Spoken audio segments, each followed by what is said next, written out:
I associate myself with the remarks of Senator Coons earlier about the $400 million for Ukraine, and I hope that it is allocated quickly.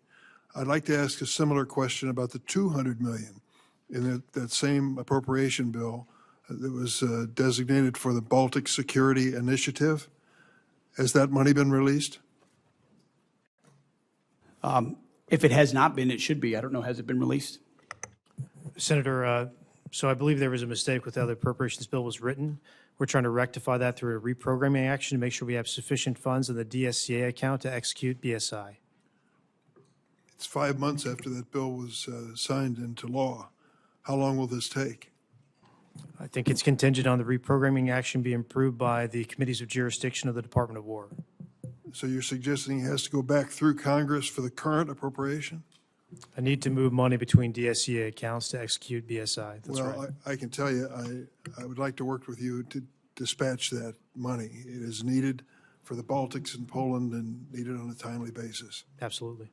I'd like to take a moment to reflect on the war in Iran, which you, Mr. Hurst, testified before Congress, has cost us $25 billion, 14 U.S. military personnel tragically killed, and a tenuous ceasefire in place.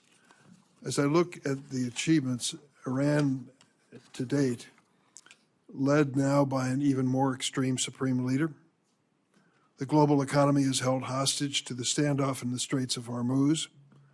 Our munitions stockpiles are dangerously depleted, and Iran is no further from a nuclear weapon than before our invasion.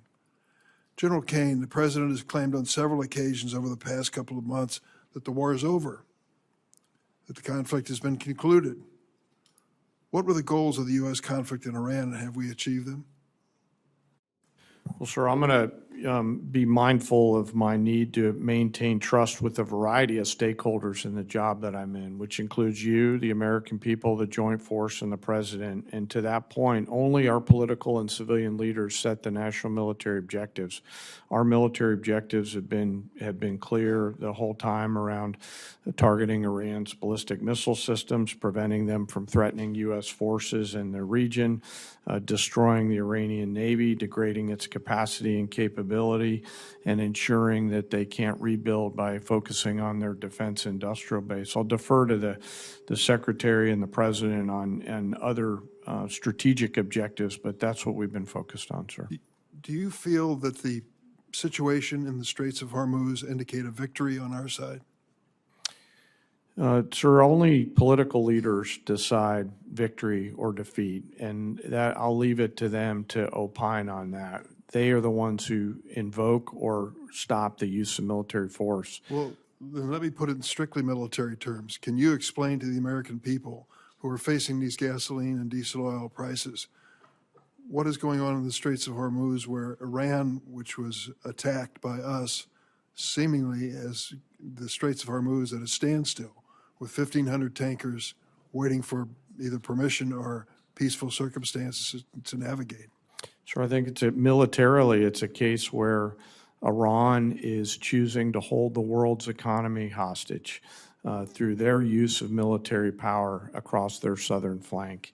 And so I would encourage Iran to reconsider that. And I would encourage those allies and partners who have an opportunity to come assist with that tactical problem to do so. Could you explain to the American people why, with the vast investment we've made in national defense and military, how Iran, after they've been attacked by us, is still capable of stopping the traffic in the Straits of Hormuz? Well, sir, it's a complex situation out there with a lot of different small boats that are out there and other capabilities.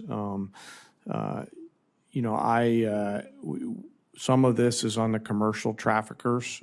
Some of this is on, again, back to the main problem, and that's Iran holding the global economy hostage through the Straits.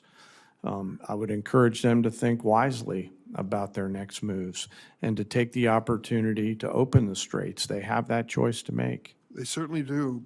I guess the question in my mind is, as we talk about trillion-dollar-plus budgets for our military, it appears that a very small budget is holding us hostage in the Straits of Hormuz.